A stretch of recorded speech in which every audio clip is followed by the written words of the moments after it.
Hi there everybody, thanks very much for coming to my YouTube channel and for watching this video today. Today I'm going to cover off an interesting topic called diversity trends in Doctor Who. I'm going to look at the show and what casting's done to diversity since the show returned in 2005. So first off, who am I? Well, I'm a lifelong fan of the show. I adore Doctor Who, it's my favourite show and it always has been. Some of my earliest memories of the show. I've been watching it since I was about 4 years old, and that represents over 30 years now. So I've watched all of old Who that I possibly could, and all of new Who. I always try to look for the best in the seasons. I know that every season of Doctor Who has its ups and downs. So does a classic series, so does a new series. When I'm trying to form opinions on things, I try to use facts to guide those first. So the purpose of today's video was to try and make a non-biased analysis of diversity in Doctor Who since its return in 2005. And the reason for this is there have been a lot of opinions and accusations that have been going around in fandom which have been quite divisive around what's happened with Doctor Who and diversity and political correctness. And people are talking a lot about this, but no one's actually come up with any analysis that I'm aware of to have an informed discussion about this. So I'm not joining any side here. I just want to provide some non-biased analysis and I'll let you form your own opinions. I'm going to leave my opinions out of it and just look at the numbers. So what are the questions that I wanted to answer today? Well, first, is Doctor Who inherently racist or a white man show? The reason that I asked this question is recently the cast and production team have made comments about Doctor Who being a white guy's show historically until the casting of a female doctor. And that's quite an inflammatory statement. I just wanted to see whether there is any truth to that. Second, is the show more or less diverse now than it has been since the show returned in 2005? By gender, so what's happening with the casting of women, and also by ethnic groups. How are non-white minorities being featured in the show? And lastly, are the demographics in the show as of the most recent season being over or underrepresented in the show? So to answer those questions, the first thing you need to start with is a definition. So what is demographic representation? Well, if you Google it, it's actually two words, so it's pretty hard to find a definition with those two words combined. So I've tried to come up with a definition. I hope you find it fair. You can interpret it another way if you want, but this is what I think demographic representation means.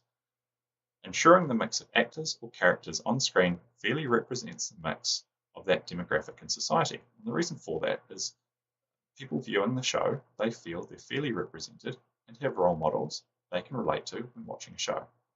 I think that is a perfectly fair definition of demographic representation. People wanting a show like to see from time to time people that they can relate to on that show. So, how do you start doing an analysis on this? There's a couple of numbers that I want to draw your attention to. The first one is the actual demographics of people living in the UK, because if you're going to have diversity within a TV show, you need to know who you're trying to represent. So if you look here, these are 2018 numbers. The link to the website's at the bottom of the screen there. You can go and do your own investigation if you want, but it's basically saying as of 2018, the major demographic in the UK was white, making up about 87% of the population. Therefore, the other minority ethnicities, Black, African, Indian, Pakistani, Asian, British, they make up 13%. So, as a starting point, 13% would expect would at least be a number you should be looking to aim for to show diversity within the show. Next, if you're not aware, the BBC implemented a strategy in 2016 called the Diversity and Inclusion Strategy. And the goal of the strategy was to, by 2020, ensure that within casting or hiring shows, that 50% of the people that are hired were women, and that Black, Asian, and ethnic minorities made up at least 15%. And again, you can go and Google that yourself if you'd like to. You'll see there that the minority target is a couple of percent higher than what is reflected in society in 2018.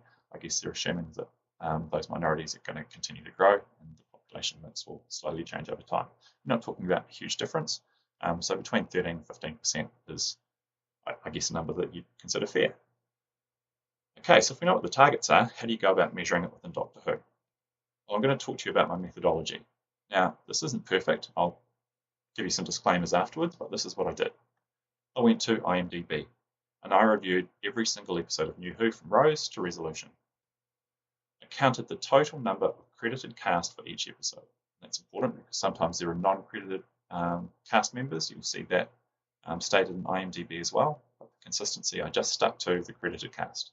So within a given episode, there may be 10 credited cast. I then counted the number of males. So if 5 males appeared within an episode, they made up 50%, therefore females made up 5 or 50% of that episode also.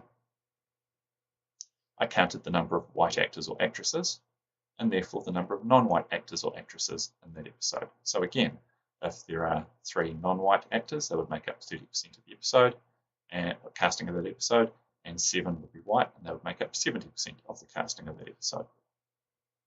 I then collected the results by episode, and I calculated the totals and the averages by season.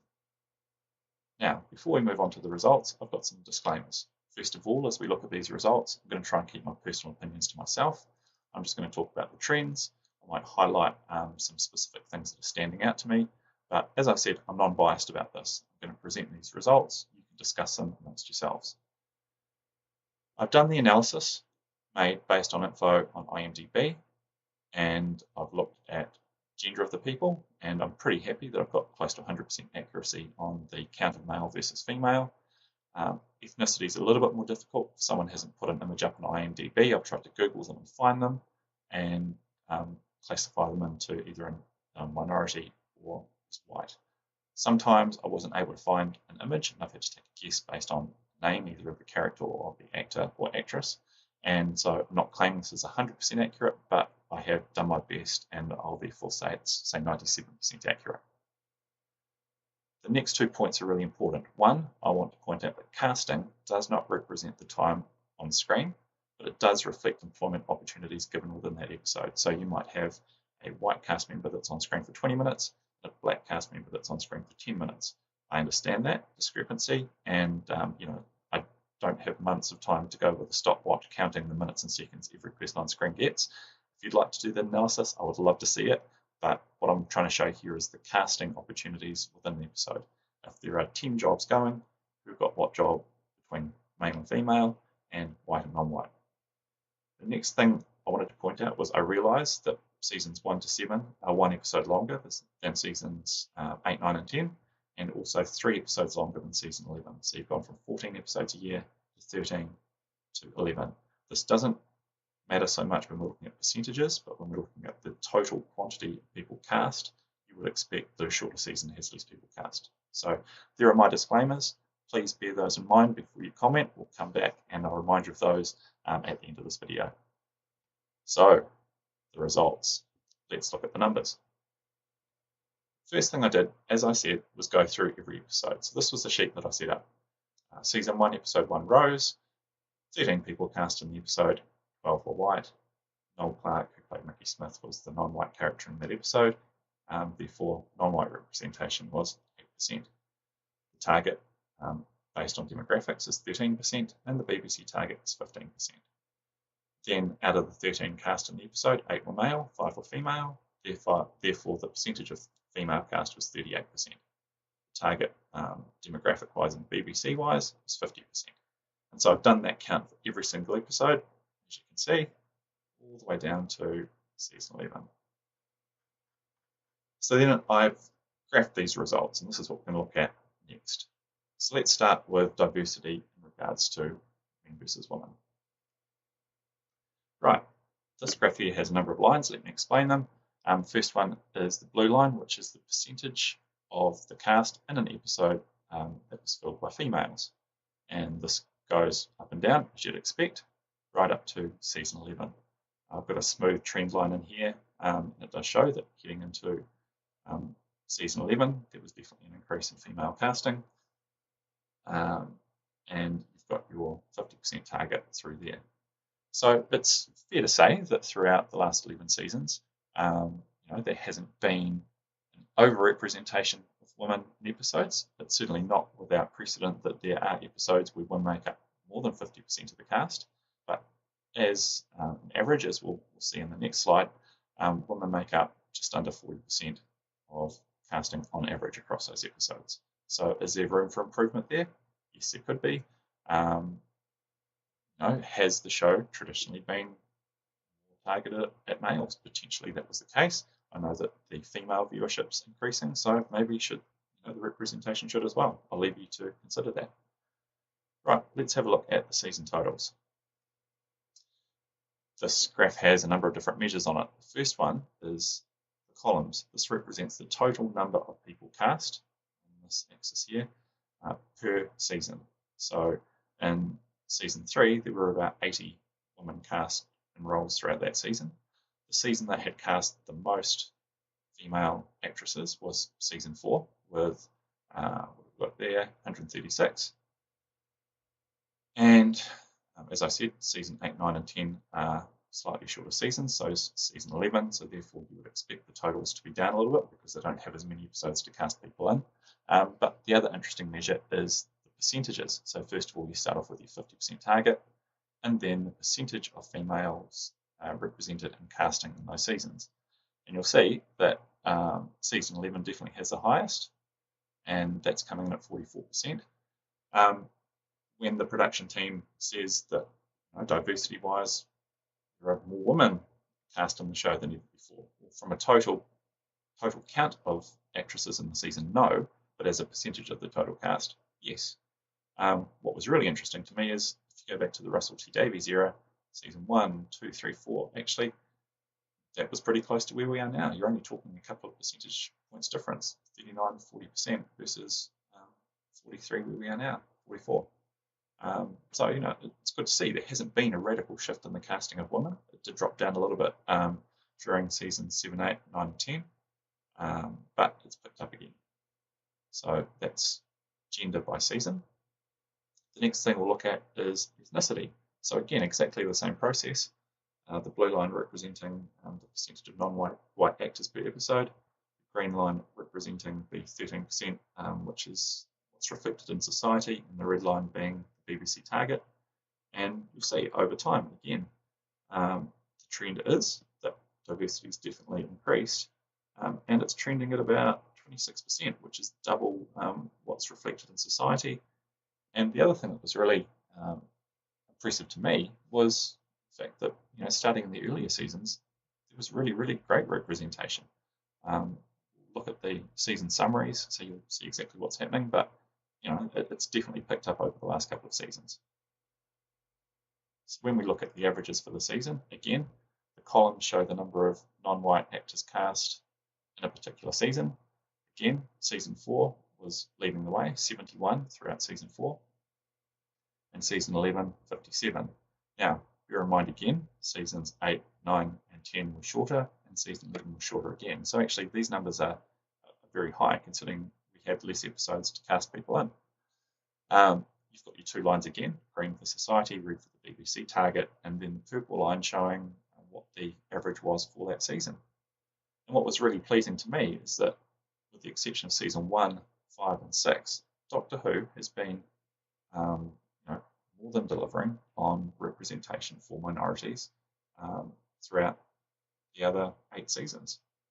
I found it really interesting that during the Russell T Davies era, as the show started gaining momentum, more and more actors were cast on the show, and thought that was fantastic. And nobody made any commentary about diversity or inclusion in those first seasons. And again, this is a question I pose to you: was that because the writing of the show was better, or the acting was better, or people were just enjoying the show so much that actually the diversity didn't matter? I think that was really interesting. I was surprised to see that when Stephen Moffat took over in seasons 5 and 6, the numbers did drop back substantially, and it's fair to say that the show was underrepresenting people in those seasons. It picked back up again in season 7 and 8 and 9, and between seasons 9 and 10 is when this inclusion and diversity strategy kicked in. And what was nice to see was that in the preceding 3 years, Doctor Who was already representing people above that target. You then get to season 10 and 11, and you'll see at the moment, based on casting, 41% of the actors in season 11 were from non-white ethnic groups. If the mix in society is 13% and the BBC target is 15%, and the show was actually casting 41% from minorities, I'll let you make up your mind about whether or not you think that's a good thing. Right, let's get back to wrapping up this video. Revisiting the questions that we started with. Is Doctor Who inherently racist or a white man's show? Well, first of all, if we look at it from the point of view of diversity over the last 11 seasons, 8 out of the 11 seasons that we've had were casting on a totals basis, a very representative sample of society. So I think it would be unfair to call Doctor Who racist or a white man show. From the point of view of female casting, if on average the show has been casting less than 40% women on average, then yeah, look, there could be some opportunity there to increase the casting of women. So that could be a fair point from a gender point of view. Is the show more or less diverse now than ever? From a percentage of total casting point of view, yes it is. From the total number of people that have got jobs on the show and appeared on screen, no it's not. Season 4 was actually, had the most opportunities for women and minority groups based on the number of people that were cast during that season. By gender, as we've said, women could increase the casting by another 10 percentage points and get them closer to 50. By ethnic group, we'll just look at the trends. As I've said, if 13% is what is being reflected in society and 15% is what the BBC is targeting, I think that Doctor Who has been more than fair in representing people. Are these demographics being over or underrepresented in the show? Like I said, look at the numbers and you can make your own assessments of that. As I said, this is a casting analysis. It doesn't necessarily reflect time on screen. So anyway, that was my analysis. I hope you found it insightful and interesting, and hopefully it can garner some more constructive and fact-based discussions. If you want to leave your thoughts or opinions below, please, by all means, I'd like to hear them. But as I said, reread the disclaimers first, because I have pointed out where some of the flaws in this analysis come from.